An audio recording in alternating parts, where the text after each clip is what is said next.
Before we start our podcast today, I want to recognize one of the businesses helping us imagine more.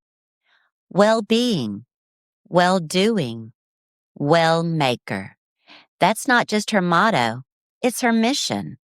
Life coach Lucy Wellmaker is on a mission to inspire, uplift, and encourage you one wow moment at a time.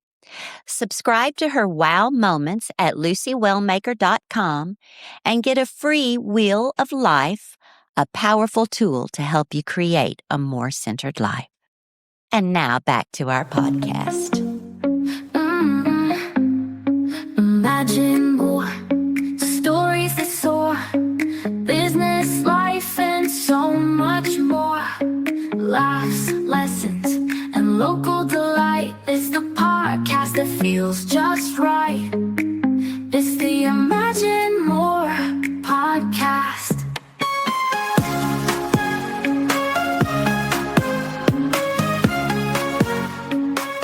Hello, friends, and welcome back to the Imagine More podcast. I'm your host, Rose Young, and this is the space where we spotlight the people, stories, and small businesses that help our community thrive.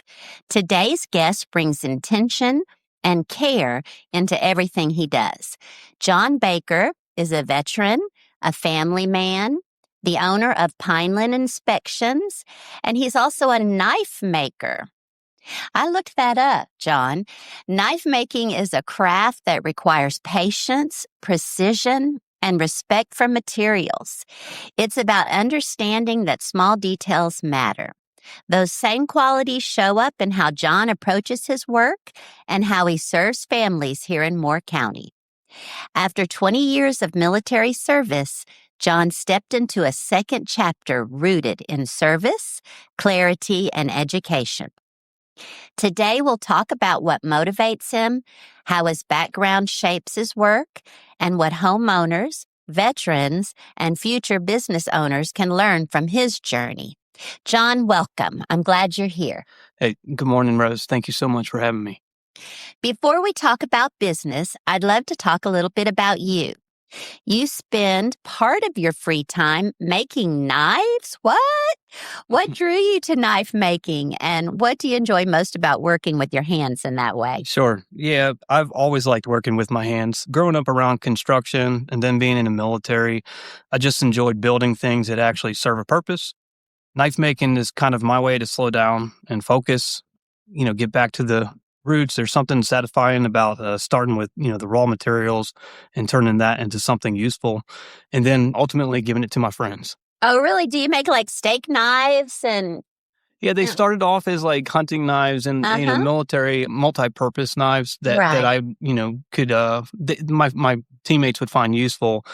More recently, I have transitioned them over to like kitchen and butcher's knives, which have been a hit with the family. I bet so. Yeah, homemade knives. That would be wonderful.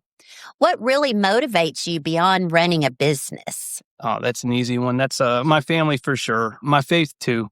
At the end of the day, I just want to be a good husband, a good dad, and someone who shows up for people. The business is important, but people definitely are what matter most to me. Yeah. How long have you been married, Jon? Been married coming up on 13 years. Oh, next month. And how many kids do you have? We have 2 children. Oh, really? Mm-hmm. Well, that's cool. How old are they? And so 12 and 10. Our daughter June is 12 and our son Henry is 10. Oh, very cool. Mm-hmm. So you spent 20 years serving in the military. For many veterans, transitioning out of military life can bring questions around purpose and direction. How did you begin shaping your next chapter after retirement? When I retired, I really had to ask myself what was next.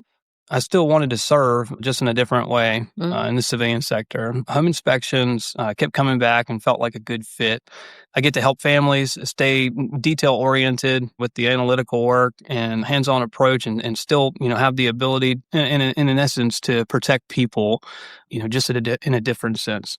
I know that, and it happened with me too. When you retire and you've identified as a soldier, or what was your part in the military? What did you play? Yeah, I was infantry for my first decade and then special forces for the latter half. So your special forces all those many years, and then all of a sudden you're not. Yeah. That was me for teacher. And I know that's tough. Mhm. That's really tough to find something. How long did it take you to come up with home inspection? Yeah, I mean, the entrepreneur bug has always been rooted in me. Uh-huh. It's just a matter of figuring out which business plan kind of fit best, and the home inspection industry just kept coming back as Yeah. a way to serve families and being able to help out What's your experience with that? with With the home inspection, yeah. Sure. So when you were in the Sure. military, what brought that to Sure. you? Yeah. Well, working in construction with my dad Okay. before the military, side by side, even replacing roofs and doing stuff like that. Those roots were there, but in the military, learning different foreign and domestic equipment, just the operating systems, understanding, when problems do occur with systems like a weapon or a piece of equipment, Right. figuring out the root cause and then, identifying, how the next steps in direction to remedy that. So I feel like a lot of that transferred over as well as the analytical piece. Some of the work I did was intelligence and developing reports for commanders and such. A lot of that related directly to the development of reports for home inspections Oh, for yeah, families. I see. So what parts of your military experience still influence how you approach your work today? Now it's more about education and honesty, helping people understand their home so they're not caught off guard later, setting them up for success with information that empowers them to make sound decisions for what very well may be the largest investment that they have. Right. You've described your current work as a continuation of service, just expressed differently. What does protecting people look like in everyday life now? Protecting people, that comes down to essentially the same thing, setting them up for success through the information, providing a snapshot for what is going on with the home that they're potentially going to buy, but to the same for someone who may be preparing to put their home on the market. It's like studying for the test. They're able to identify the issues with their home before they go to the market to alleviate that stress, during a potential due diligence period when they're under contract. Yeah. Stresses are high, just kind of setting the stage for success for the family. Right, no surprises. I like that. So John came and did our house, inspected our house for that reason, just so that it's an old house. So when we do put it on the market, we know what the inspection's going to come up. And what did you say? Study for the test. Yeah. That's right. That's right. I like that. So I'm studying for the test right now. So real estate transactions can be emotional and complex, especially when families are making one of the largest investments of their lives, as you say. So how does a professional third-party home inspection help bring clarity and confidence to that process? That's a great question. Yeah, and buying or selling a home is definitely can be emotional. Having that natural or neutral professional opinion just helps people feel more confident and less stressed about their decisions. Right. So I know when you're out looking for a home and, okay, we're not going to buy the first one we see, no emotion. We're going to look at everything. And then you walk up and you see something, you look, I love it. Let's Sure. get it. Sure. Yeah. So you've compared your roles to being something like a family doctor for the home. What does that comparison help homeowners understand about the value of a home inspection? Yeah, it's not about scaring people. It's about helping them catch things early. Same idea as a doctor doing a checkup and then referring you to a specialist when needed. It's the same for your home. Many times, homeowners can save the hassle by becoming informed and also know when it's time that a specialist may be needed, to preserve their home. Right. How often would you say you should get an inspection? Yearly is the ideal circumstance. Is it? Just because you want to keep tabs on things as they progress and age. If let's say your water heater, the connections are beginning to show signs of corrosion or a little bit of rust. It's best to get those things remedied and those connections corrected before they become more costly items downhill. And I know you have vendors that you've vetted and used before that you can help the homeowner with if they have something they need to fix. Is For that sure. right? For sure. Yeah, Mhm. it's definitely something that it adapts every day. Some vendors retire, and then it's trying to find the vetted resources. If I'm going to provide direction to a family in regards to a specific item or issue with a component in their home, let's say their HVAC, I feel it's best to ensure that they are informed with options and what to look out for really when they get those professionals to their home to service their equipment, to sure they know what they're doing, and to Right. make sure that the repairs are done correctly. Right. And they're honest. They're not going to overcharge you. That's And correct. I mean, that's invaluable having a vetted vendor, especially for home repair. That's right. That's right. So, when a family hires you, what do you see as the most important value you provide beyond the inspection report itself? Yeah, I mean it's peace of mind. Peace of Peace of mind mind. all day. That's the one that keeps coming back. It's the like overarching slogan for the home inspection industry for as far as the value behind the home inspection report. Understanding your home to the point where it does provide you with that peace of mind with such a vast investment. To sure what exactly you're getting yourself into. People just want to feel confident about their home. Yeah, that's true. You work with historic homes too. New construction, mold and air quality testing, and radon inspections. What are some common misconceptions homeowners have about inspections? Yeah, misconceptions. Some people think inspections are about killing deals, making things more difficult or an obstacle in that negotiation. But a good home inspection, which is not just the report, I feel like the most important aspect of the home inspection is that shared understanding that's established. It's not just identifying, hey, this, we have an issue with this, said respective component in the home. The severity of the issue. Some folks, think, like I said, it's about killing deals, but really it's about understanding the home and planning ahead for long-term upkeep. Why is homeowner education such an important part of the work you do? When people understand their home, they take better care of it. Yeah, I see that. So let's talk about practical steps that families can take to protect their home. What's one small habit that can protect a family's home long term? For sure. Pay attention to moisture. It causes a lot of problems if it goes unnoticed. Gutter systems, downspout management, and understanding how water is being controlled around the home, I feel is probably the most important thing that homeowners can just routinely monitor. If it's raining outside, grabbing a rain jacket, getting out there, taking a walk around the home and seeing how that moisture is being controlled. Because, if the moisture does enter through the foundation, it can cause some serious problems, whether that's through the foundation or the roof too. We want to be able to monitor that. If downspouts become clogged and water is not being pushed away from the foundation, more significant issues may result. So, when we're walking around the house out in the rain, by the way, what are we actually looking for? Yeah, it's really just the effectiveness of the systems. It's like your gutter downspouts. Just the If you gutters. have leaf guards, are they effective? Are they Hmm. working and because here in Pineland there's a lot of Oh, crazy. pine needles that get on the Uh huh. roofs, and if they're clogging the gutters and downspouts, now that water has nowhere to go but up against the foundation.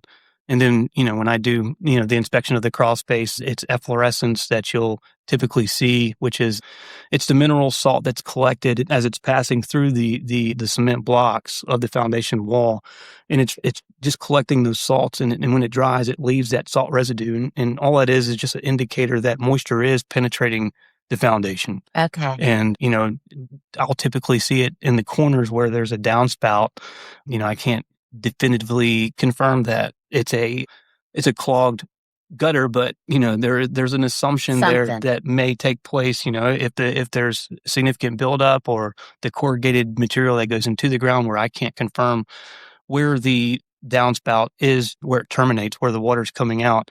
Who's to say if it's clogged or ruptured? Yeah. But it's something that as a homeowner we can do to monitor the effectiveness of those systems, because they are important aspects to controlling water and pushing it away, ideally 4 to 6 feet away from the home. Right. So tell me about air quality testing and radon inspections. So air quality, is typically wrapped up with it's mold and air quality. The mold, it's definitely something that is. We have an issue here in Moore County, and the water table raised last year a bit for a short time, and I was getting calls left and right for mold inspections more so than ever before. The mold and air quality inspection is essentially determining how moisture is entering the home.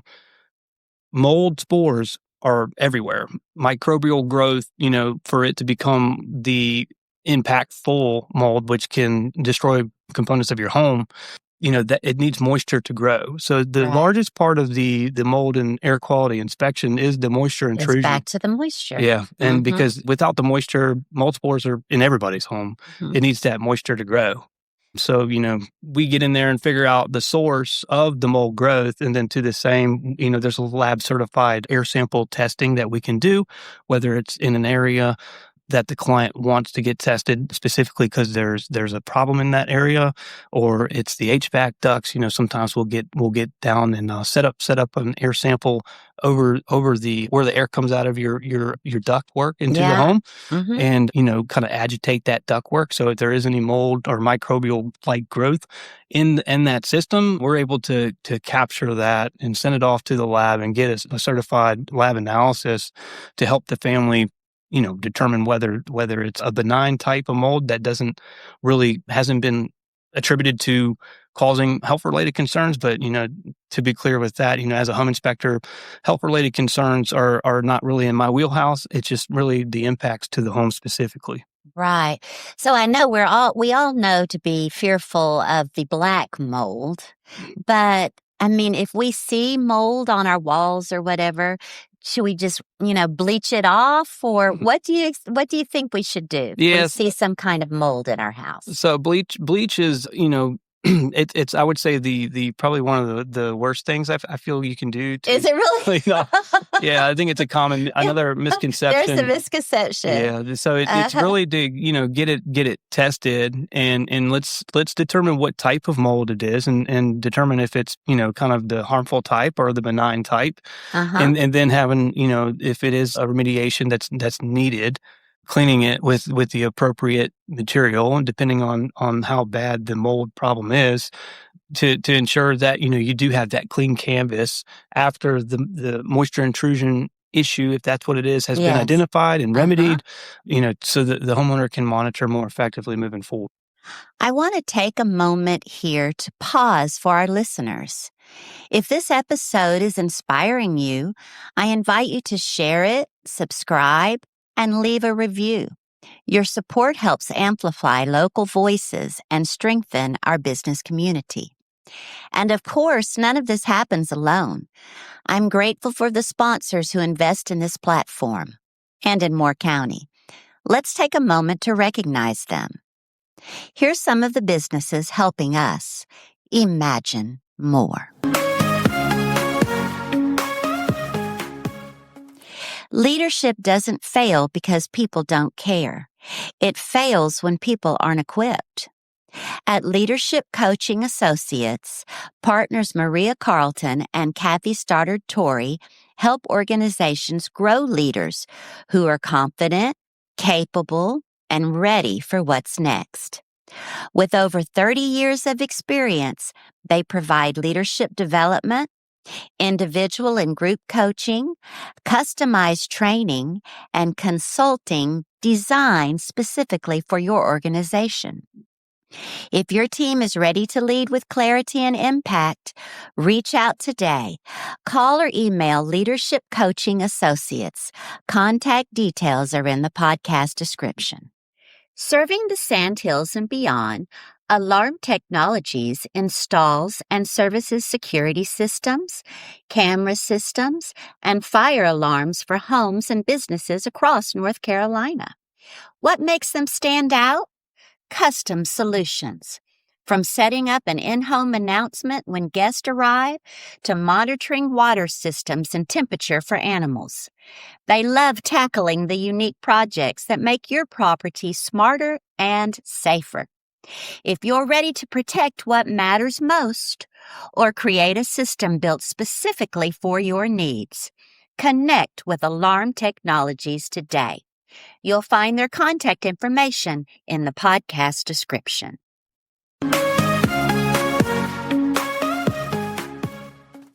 So I know radon can be a problem in the mountainous areas of North Carolina, but what about around here, Jon? In comparison to the mountainous region, the Blue Ridge Mountains, here in the Piedmont, Sandhills, it's not as elevated, in comparison to, let's say, northern states. The EPA website has a map of the United States to kind of show you where those elevated areas are. Clients who are moving into our area from the northern states, you will see there is a pattern there where they do want the radon more. It's more of a common thing up there, but for the most part, they are below the radon threshold of it's a 4 per liter picocuries, which is a specific name for the level of radon that's in the air. Okay. Have you found that here with any inspections that it was over the 4? There was one that was close enough where mitigation measures were recommended, and we directed them to the proper environmental specialists. Yeah. Right. Do you recommend that we add that on to our inspections, the radon? It's always good for peace of mind if it's something that radon as the second leading cause of lung cancer behind smoking. It's definitely something Scary. that we can look into. It's a simple test. It's a simple add-on where the monitor is in the home for 48 to 72 hours, and it produces a report to let you know where that levels are. But yeah, as an add-on, it's definitely recommended if it is something the client wants to look into, for sure. Yeah. So many important home systems are located in places homeowners rarely visit, such as crawl spaces. Are there ways families can monitor those areas without regular access? For sure, yeah. Even just checking humidity, the relative humidity, or using a basic moisture sensor helps. You don't have to crawl under there all the time. There are inexpensive monitors that you can purchase with a Bluetooth capability. You can attach the monitor through Bluetooth to your phone. That way it can be monitored from your phone. So you as the homeowner are notified when the humidity or moisture levels in those spaces are elevated. So when you go in and do a historic home or an older home like this, as compared to newer construction, is the home inspection different, or do you still take the exact same steps? Every home tells a story. Oh, yeah, so, I like that. Every home you can't treat two the same, whether it's brand new. I've seen baseboards with mushrooms growing out of the baseboards on brand new homes. Oh gosh. So that's not to say it's different. So I have to approach each home from that front where you don't know what you're going to get. Every home tells its story, and it's my job to kind of help tell that story. I love that. So this podcast reaches people who are exploring entrepreneurship, including veterans preparing to transition into civilian life like yourself. What advice would you give to veterans who are leaving the military and considering starting a business? Oh, yeah, that's a good one. Build something that matches your values. And if you haven't identified your personal values, it's not the military values. I would say definitely develop your own specific personal core values and build something that matches that. Seek sound mentorship from the industry you're stepping into. And I feel another critical component is to stay engaged always. A lot of us, when we leave the military, have that it's like a gravitational pull to kind of digress and stay solo or do your own thing. But staying engaged, I feel, is a critical component to success. Take advantage of the great resources available to transitioning service members, and always embrace your journey as a lifelong learner. Was there something in particular that maybe really helped you the most when you were transitioning?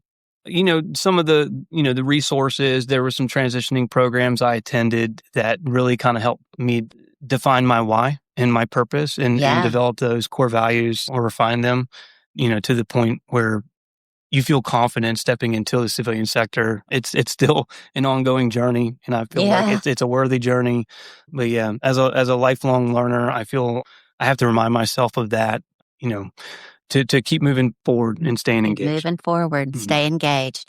So you said it's important to develop your own core values, not the ones that you just did 20 years with in the military, right? Well, those are given to you. Those are those are provided. That's right. That's a standard issue. Yes, standard issue. I feel to figure out what makes you go. What are your deep moral values, and that's sure when you build something that's in line with those, I'm sleeping better. Yeah. Mm. What about do you miss being part of the team?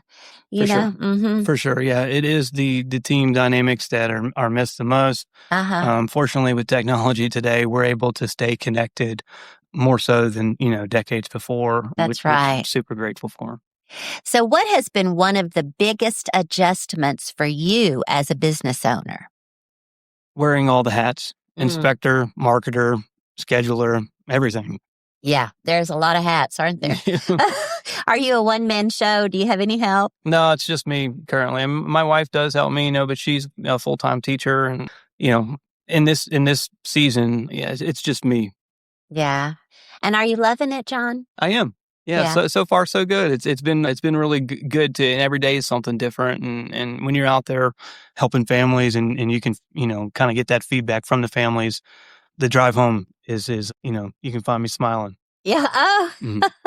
So he's very thorough. I can tell you that from using him. And I was worried about the report when it came back because it was so thorough. So I asked John, can you help me? And he sat down with me and we opened up the computer and he took me right through. And I realized how easy it is to read. It's really a great report that you send out, John. Yeah, it's the software that I use is in a template put together.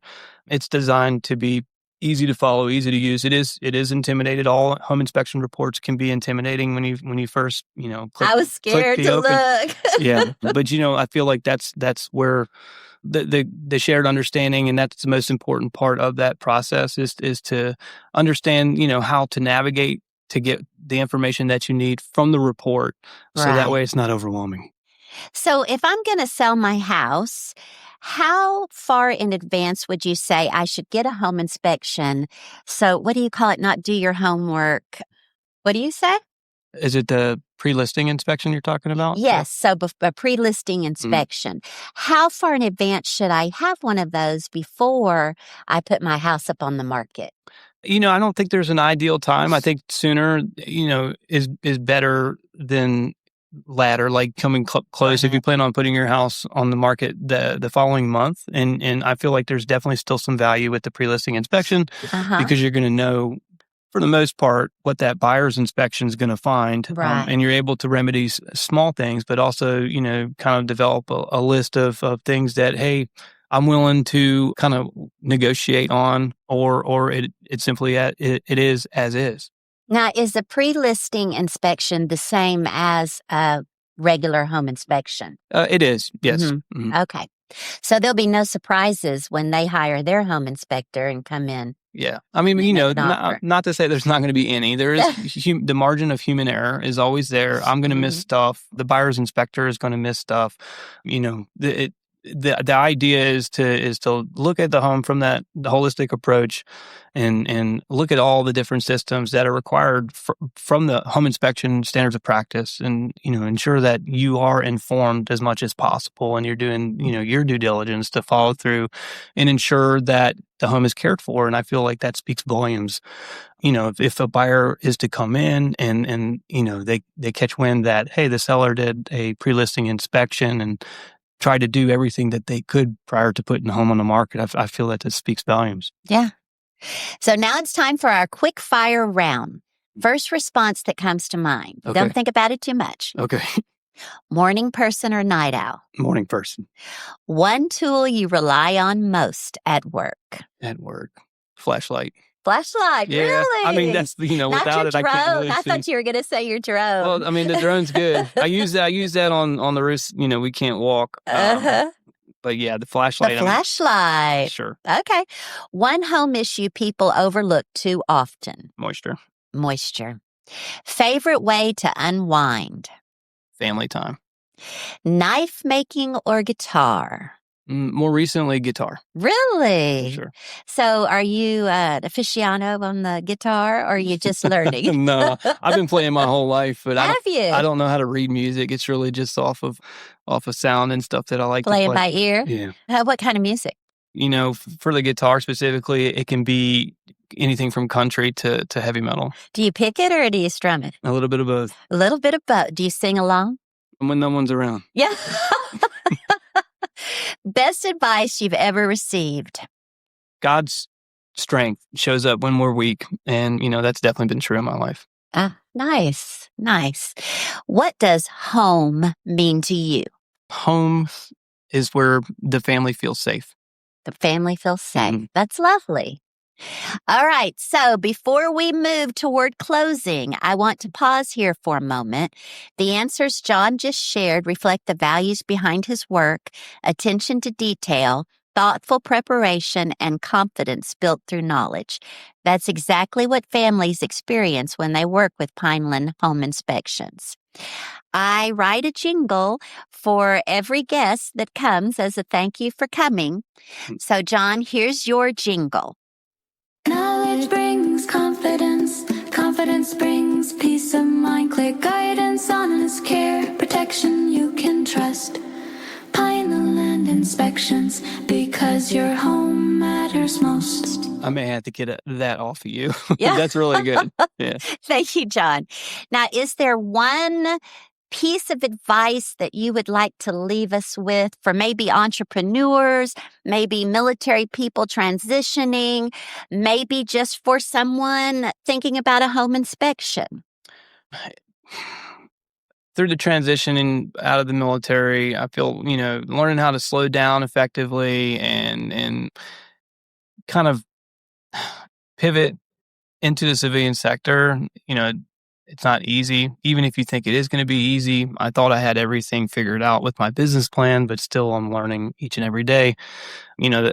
That's just the way I feel like moving forward into the civilian sector. That's just the way it's going to be.